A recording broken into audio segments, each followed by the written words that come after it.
Everyone hits a bump in the road. What do you do with it? Be inspired as we explore the ways people experience, navigate, and manage the ups and downs and twists and turns in this road trip called life.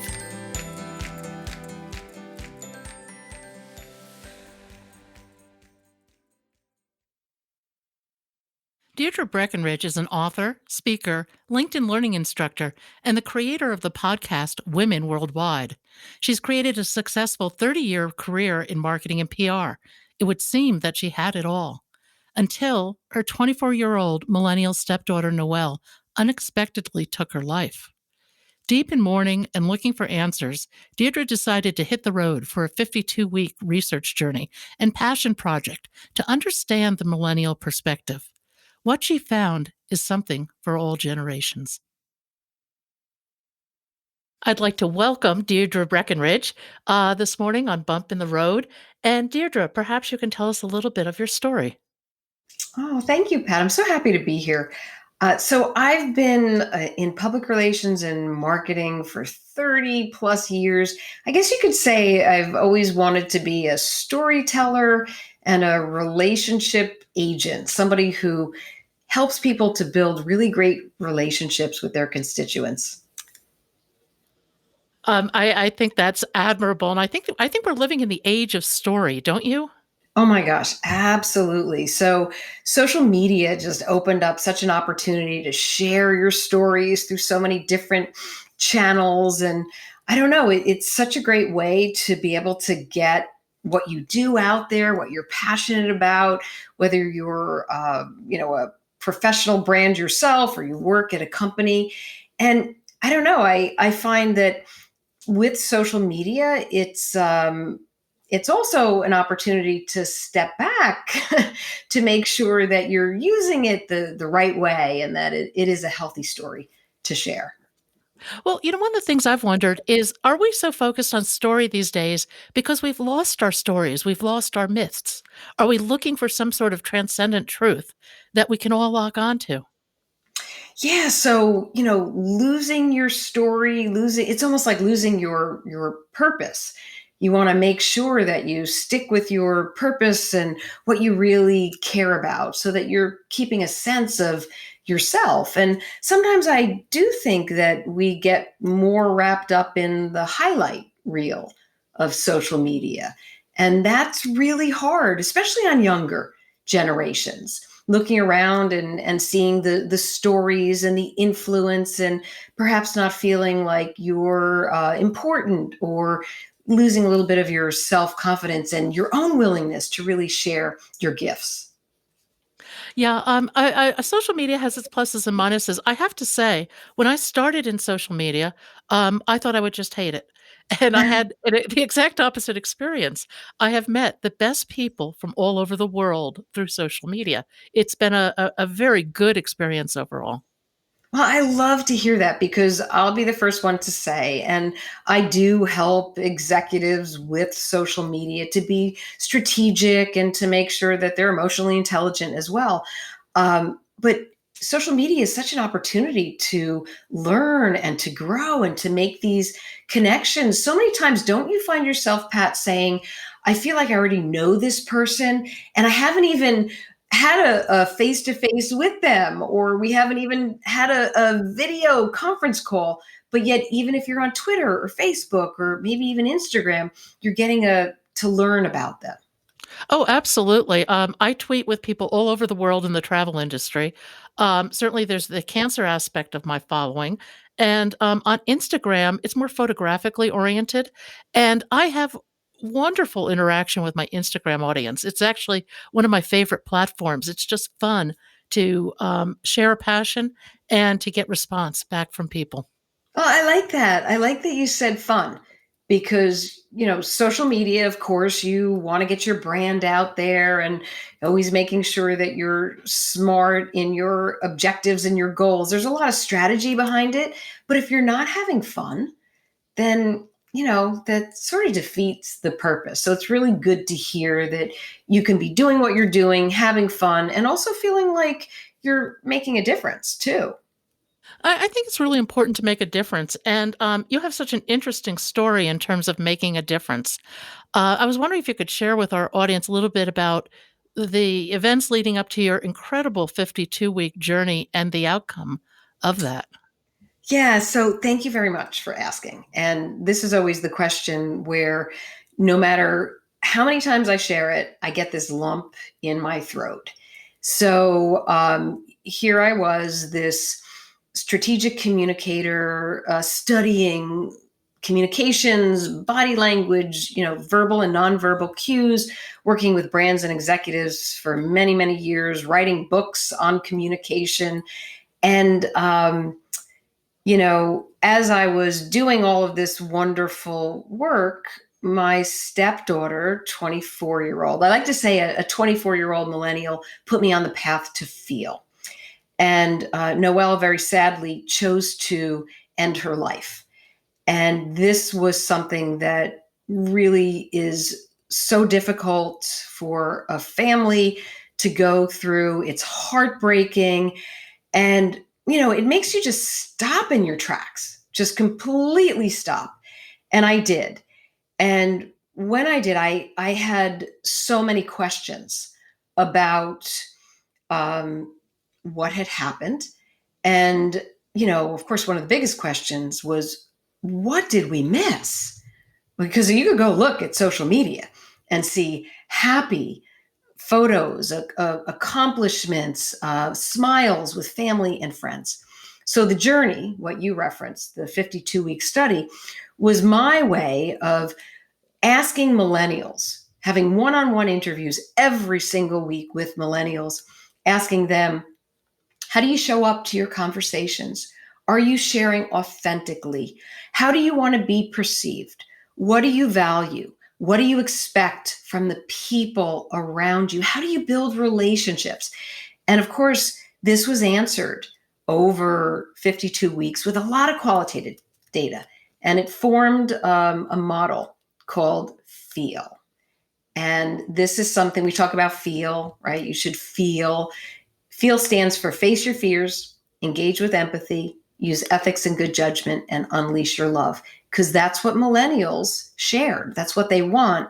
And I just think feel is something we all need. You don't have to be a millennial. Feel is human. So that's the story.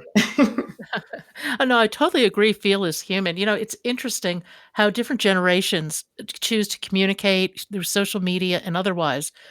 Sherry Turkle up at MIT has a great TED talk. I don't know if you've seen it. It's called Home Alone. And she has No. a Okay. she oh, it's a must it really is a must watch. She has a picture of her daughter and 2 friends in their family room, and they're all on their phones. None of them are looking at each other or talking to each other. They're texting back and forth. And she's done a lot of studies, looking at the way people communicate, the pros and cons, and she has one anecdote that I just love. A young man comes up to her after a talk, and he says, "I would love to learn to how to have a conversation." And she turns to him and, she'd be happy to help him, obviously. Then he pauses and he says, "But not today." Well, the ways that different generations communicate and all of the the ways that we can connect with one another is fascinating. And just based on what you said, what Sherry said in her TED talk, we had 4 millennials growing up in our home. Noel was one of them. And I remember being in the kitchen just asking everybody, they were a stone throw away, do you want mashed potatoes or baked potatoes? And all of a sudden my phone would, blow up with texts of, right, mashed, baked, when all they could have done was have a conversation and say, oh, I want mashed potatoes. But it's really interesting. And the number of channels that are open at the same time is also fascinating. How do we approach this in terms of communicating with each other? Yeah, so I'm a big believer after learning about feel. Having a conversation means you might think that you have to, well, of course, you do have to tap into how somebody else is feeling, but it actually starts with you and understanding how you feel. And if you feel first before you communicate, addressing those buckets are our own fears, our own ability to listen and tune in and to have a handle. Emotional intelligence means you have a handle on your own emotions before you can clearly tap into what somebody else is feeling. It's understanding your own ability to have good judgment and truth and to be true to yourself, and also your energy, your own love and passion is what sort of ignites somebody else. Like you can raise the energy in the room. So feel starts with yourself. And if you can feel, then you will surely be able to build a better relationship with someone as you connect on a feel level. And that's why, Pat, it's so important that all of these business leaders and professionals out there, I always say, yes, you're going to be strategic in your communication. You're going to be able to make these connections. It's at that point of connection that if you add a layer of feel, that will make the relationship go deeper and you will learn so much more. And that's the bonds and the meaningful relationships and the genuine relationships you want to get to. Well, and research is showing that the magnetic field from our heart extends well out beyond our bodies. I mean, way out there. And if we can connect through that heartfelt kind of Oh, communication, it's so much more powerful and it's an enduring bond as opposed to, where you live or where you went to school or any of these other more external ways of relating. oh my gosh, showing up with your heart and your mind makes for an amazing relationship. It's so true. I love that you said that. I mean, I believe in energy and vibrations and how we're connected through energy. So that makes a lot of sense about this study. No, I think it does too. One of the things I love that you do and feel is you talk about finding your passion potential. Mm. Talk to me about that a little. I like that. Oh, thank you. So I just think that a lot of us walk around super passionate about what we want to share. We're thought leaders. We have these pillars of expertise, and we're very, very gung ho. I see this a lot in executives who share on behalf of their companies or entrepreneurs. But if you don't meet somebody at their point of passion potential, you're missing an opportunity. So it is a way to take a look, and I do this through text analysis. It's a way to take a look at all the things that you're talking about, right? Because what you put on your website, I would pretty much say, I would bet that that's your passion. When you scrape that content and analyze it, let's say in a word cloud, certain words appear very big. And you can say to yourself, wow, I talk about these topics the most. But when you can actually go and see what people are saying around this topic, or maybe even, let's say you're an author and you wrote a book, what you say about your book and what people say about your book, analyzing the text in two different clouds lets you see, well, am I really connecting with the people who are talking about this? Are their words and what they're highlighting in their conversations bigger than the words that I'm talking about, the things that I'm saying? When you connect and the words are large and they're similar, that's passion potential. But passion potential also means capitalizing on opportunities to find things on the fringe that perhaps you're not talking about, that they're talking about, that you should include in your conversations and through your channels. So it's all about being able to recognize it's not just about your passion, it's where your passion meets somebody else at a point of connection. And it's at that point, once again, add a layer of feel to it, and the sky's the limit of where you can take your relationship. It almost sounds like we need an emotional overlay to search engines. Oh my The search God, I like that. the search engines are so linear and product oriented. Oh man. Um, and yet what we want to do is connect on a much more emotional and real and heartfelt level. I'm Oh not sure God. that current search lets us do that. So I would like to mention one thing, because finding this level of emotion, right? So the search engine, it doesn't have it built in.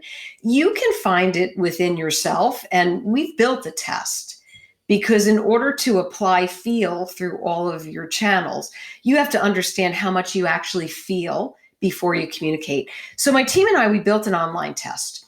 And anybody, and I challenge you, I encourage you to go to feelfirsttest.com and take the test. It's going to evaluate and score you in each one of the feel buckets. The test lays out certain scenarios, and you have choices that you make. So it's 4 buckets for feel. So you're dealing with fears, and that's your ability to be open and inclusive. It deals with your ability to be empathetic, how truthful you are, your values, your ethics, and lastly, your love and energy. And what's unique is that you're scored in all 4 buckets. You get an overall score. And then, depending on what your scores are, the test recommends exercises that you can do to increase your level of feel so that when you roll out, because you know you have passion and potential, you're going to make a lot more impact and deeper connections because you can feel in those areas. Oh, I think that's so true. I think if you've ever done any public speaking and you connect with your audience, it's from your heart. It has to be something you're passionate about. If you don't have that, you're simply not going to connect. That's right. And you know what? There's when you go in front of an audience and your heart is in it and your purpose is in it, and you step out onto that stage, there's this mirror connection that goes on. They're actually, the audience wants to champion you. They're there to champion you. And the mirror neurons actually, I believe, are transmitting that energy, that love, and that heart. And that's a powerful connection. And you can also tell when things are not going well with your audience based on body language and the nonverbal cues and the types of things that they say, right? You can tell a lot. When you developed Feel as a result of this 52-week mission of yours, has this changed your life, the Feel program? Oh, absolutely. Yes. So it's changed my life in the sense that I go out and I share with everybody. The first part of the model is to be more open and inclusive, right? So you're facing your fears. You can't do that unless you are fully present and mindful, and not having, knee jerk reactions to everything that you're hearing, clearing out the clutter. I meditate every single day for 45 minutes in the morning. I usually, if I can, meditate for 15 minutes at lunch and then another 15 minutes before I go to bed. And it's really helped me to find my center, to not react to things that normally would have sort of triggered, or sort of that button that gets you. So I'm a lot more present and open, and just wanting to learn different perspectives, which I think is really important. I'll take, social media especially. There's a lot of opinions flying around and opposite ends of the spectrum, and people not coming together to just say, well, why? And tell me more. So when you can clear out the clutter and be more present, you'll see how relationships can change. I totally agree. Was there something that motivated you to get into meditation? Yes, actually, it was Noel. So she, for the longest time, was trying to get my husband and myself to slow down and to really be more mindful and present. And as much as I had tried and started when she was alive, I wasn't doing a very good job at it. And now I absolutely love it. I look forward to it. It helps me so much every single day. And it just makes me feel connected to her as well. It's just a reminder. Yeah, I have a meditation practice as well, and for me, it's been a game changer. I That's mean, awesome. the ability to step back and be non-reactive, to simply watch, it Hmm. and to watch your own thoughts, to cultivate the ability to just watch your own thoughts. It's pretty fascinating, isn't it? You're Yes. So on the note of your thoughts, what you're thinking plays out in your reality. So, whatever it is that you've thought, I believe that you've thought about in the past is sort of what you're experiencing now. And thoughts feed your feelings, they feed your actions. And I also believe that they can make you healthier as a person. So your thoughts are just so powerful, and we have to protect them, and we have to be good to ourselves. And it begins with your thoughts. I agree, and I always call it your matrix. What are the daily things that make up your life? What are your thoughts? What do you eat? Who do you associate with? What do you do? I think all these things are incredibly important, and each and every one has a possibility to be a conscious choice. And if we would wake up and consciously choose to feed ourselves good quality information, motivating information, rather than the news, I Yes. think I haven't watched TV in years, and I don't miss it at all. Um, No, but you're right. Being deliberate about those choices, that is so important. For a happy life, for a happy mind, a happy body. I think it does. It makes a difference. And on the note of the news, yes, I do scan across the channels. I help professionals with their media appearances. So I want to be up on my news, but I am finding myself turning off the TV at times when I might have been taking in too much and reading a good book or listening to a good book that's uplifting. I agree, and earlier you mentioned the idea of having different perspectives on things. A friend once gave me a piece of advice, and she said, "If you can only see two options, you're thinking in black and white. Never make a decision." Yeah, And that's really interesting. I've always taken that to heart, in that I think there are so many different ways to look at something, and it's a fun exercise just to stretch your mind to generate different perspectives. Yes. You just reminded me of an episode of Suits. Did you ever watch that series? I think it's on like Netflix now, but it was about lawyers. And one of the lawyers says to a younger partner who did something, he's like, "You had 146 choices. Like it didn't have to be this or that."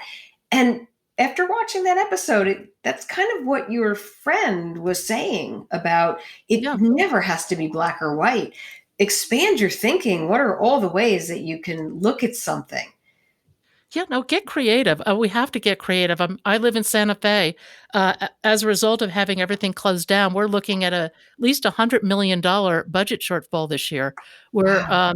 yeah, we have about 70 or 80,000 people in the city, and about twice that in the city and county together. So this is not a big area, and that's a big number for us. And I think we're going to have to get very creative about how we reimagine services and events and everything else, because $100 million is a lot for us, and Absolutely. it'll be interesting to see how the community comes together to deal with this. Well, personally, on the note of getting creative and choices, I do find that when you quiet your mind, all of a sudden this inner GPS turns on, and you start daydreaming, or things, come to you that when you're really cluttered and there's too much noise around you and you're so busy, that doesn't happen.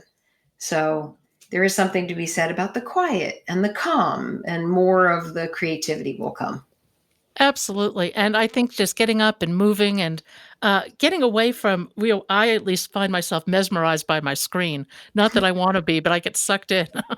And I think sometimes just walking away is the best thing you can do. That is the best thing. And, one of the things in the field model, going back to that, we talk a lot about the empathy. And in order to have empathy, you have to get to a place of understanding. In order to get to a place of understanding, you really have to be listening and actively listening. But how are we actively listening? And I'll give you a perfect example. My husband and I have offices next to each other, with just a hallway in between. And I'll walk into his office, and if you can picture this, he'll be typing on his computer, and I'll start saying, "Hey, do you have a second?" And he'll say, "Oh, yeah, go ahead, I'm listening," as he's typing. And I'm thinking to myself, and he's got two other screens up, and he's got something playing on one of his screens. And I said, "You're not listening. Like, how could you be listening?" So that is a really important part of this kind of tuning in and being able to step away and turn off the technology, is to listen. And it's like meditation, it takes practice. You have to actively work at it. Absolutely. Yeah, it doesn't happen overnight. It takes a while. How long did it take you to get into a good solid meditation practice? Oh, I dove in. I was at a point of such unbelievable stress. I won't even go into the story now. I mean, I had to do something. I absolutely had to. So I took a sampler course at the local museum, and the teacher taught transcendental meditation, and he had studied with the Maharishi in Europe. So after going through the sampler series and doing a lot of reading and research, I thought I just need to dive in and get a meditation practice and see where it takes me. So I did the TM approach, which was for me a great way to get started because it's pretty straightforward. It's easy. I identified with the mantra idea and Yeah, I religiously scheduled 2 sessions a day, religiously, that's probably good. for several years. And now a little um I'm a little less rigid about how I meditate because I can meditate a lot of different ways, but I meditate first thing every morning. I do not look at my phone. That's I do good. not get coffee. I sit down and I meditate before I do anything, and then I usually get another session in later in the afternoon. I've been a little sloppy about the afternoon session lately, and I can tell the difference. Yeah. But I um, for me, meditation has been a total game changer, and it's given me a very powerful tool to address mental health. Because Mm, certainly in dealing with cancer, you're always worried about recurrence and your mind can go off on these tangents. And sure. you need to learn to still that and to find peace. And meditation for me has been a portal to a great deal of peace. That's fantastic. I mean, even if it's interesting that you said like I don't remember what word you used, but you said it's a little sloppier, your meditation. I'm finding that, even just mini brief moments, and maybe they are not as clear cut as when I do the morning or at lunch or at night, but sometimes I also find it helpful just to breathe. And, I have a noise machine outside my office and I can just tune into that. And it's almost like something is lifted. I do it for a few moments, a couple of minutes, and then I move on. And even that just is helpful. Not the perfect meditation, but still, it calms me down. Did you ever do that? Oh, yeah, I had a very interesting experience. Should I share this? Oh, yes, please do. Um, I once lived next door to the neighbors from hell, and they flooded my house. Oh, no. Um, the one of the neighbors came over and I opened the door, and they just started screaming at me. Oh, my And I'm God. sitting here like, "You have flooded my house, and you are screaming at me." And I'd been meditating for a number of years by that point, and I just paused, and I just was still. Hmm. And I just watched this individual project all this horrible energy, and he had a friend with him, and the quieter I was, the more angry he got, to the point where his friend started looking at him like, "What is your problem?" Wow. And I That's it was a amazing. yeah, it was a very I didn't let his upset touch me at all.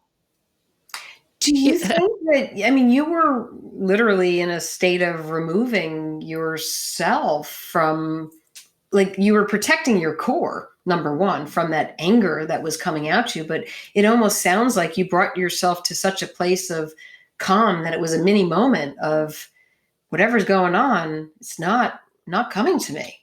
It's No, not it penetrating. it was kind of fun actually, just to just to be still, and it was very interesting to see how my stillness Mhm. ca how people reacted. It's just fascinating. So that's the thing, and it just reminds me of I've worked with so many reporters and media people over the years who unfortunately have had bad days, and sometimes they yell at PR people who are pitching things.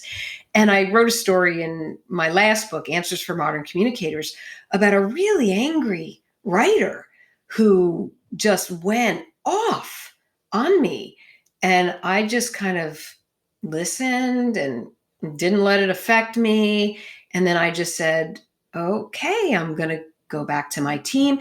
And the more that I was like removed and not letting his anger upset me, all of a sudden it clicked to him that he was being a jerk. And he changed his tune. He's like, oh, I shouldn't have done that. I'm just having a really bad day. And the entire energy shifted.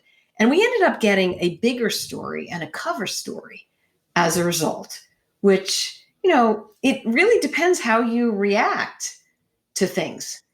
Oh, absolutely, and you have control over your reactions. It's a That's right. choice.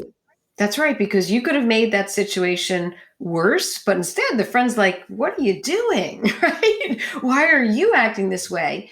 As you are being calm. So, Well, and I think with meditation, you learn to separate your ego from your soul, if you will, and yeah, it's our ego that gets us in trouble every time. absolutely. I think our ego separates us from doing a lot of great things. It's that ego that sometimes is the one. It's that voice inside that says either you can't do this, or this person is doing that. It steers you in a direction that separates from the more powerful you, the you that really can excel and can grow and wants the very best for everybody, not just yourself. Absolutely. I've become a fan of a lot of the Buddhist sayings. I think there's an enormous amount of wisdom in Yeah, them. And certainly not to compare yourself. I can't think of the exact quote right now, but not to be comparative, but instead just to reside in your own set of talents, your own space, your own path. Is very powerful. It's hard in this society because we're pulled in every direction by so many things, and to learn to be still and connect with yourself is such a gift. It's a gift I wish everybody could have. absolutely. I mean, there is so much competition. I don't remember which author said it or what book I was reading, but it's not like it's this piece. It's not a pie where there are these distinct pieces that we all get. It's based on your purpose, your desire, your energy. That's what is rewarding, and getting out of your own way, really. So not being in competition with anybody, but just seeing everybody has gifts and you have your own gifts to share. No, and I think sometimes, when we hit a bump in the road, it makes us stop and think about what are our gifts and where do we wanna direct them. And I guess one of the things I'd wanna ask you is what advice would you give to anyone facing a bump in the road? Oh my gosh, well, that is such a great question. So I would say to slow down and just really be good to yourself. Try to remove a lot of, no matter what is going on, try not to let the exterior affect you too much, because as things happen, there's always this negative energy.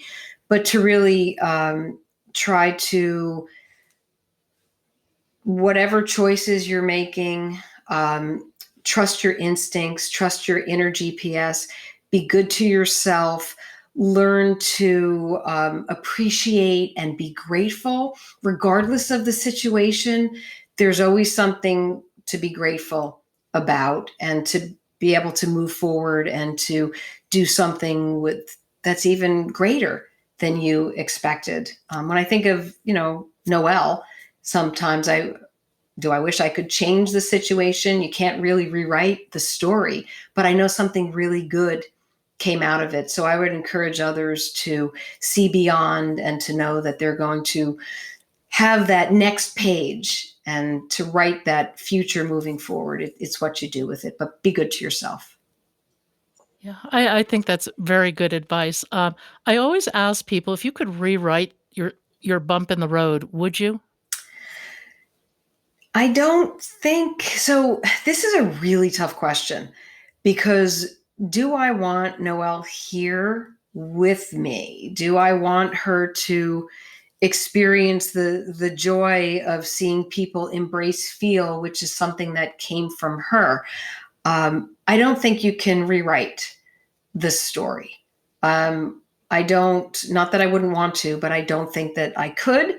Um, and knowing that she is still connected, that's what I have to go on. So it's not an exact answer, but it's kind of to say, as much as I wish, I don't think I could change anything. It is what it's supposed to be. No, I find I get very interesting responses to that question, and what I find so interesting is many of us who've had significant bumps in the road, um, if you've used it as a portal into a more conscious and meaningful life, you can't go back. You can't you you you've evolved to a different and hopefully better place, and once your eyes have been opened in that regard, there's no turning back. That's right. There's no turning back. So I like the way that you put that. Thank you. Oh, Deirdre, thank you so much for being on today. I really appreciate your thoughts, your wisdom. I love, love, love the road to feel. Thank you so much. It was just such a pleasure to chat with you, Pat. And I love the work that you're doing too. And this podcast is great.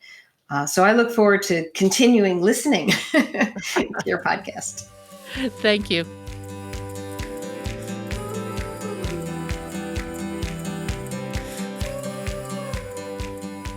Thank you for joining us today.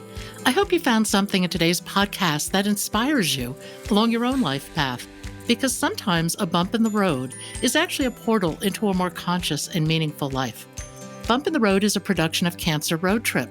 Subscribe to the podcast, follow us on social media at Cancer Road Trip, and you can learn more at www.cancerroadtrip.com. Until next time, be safe and be well.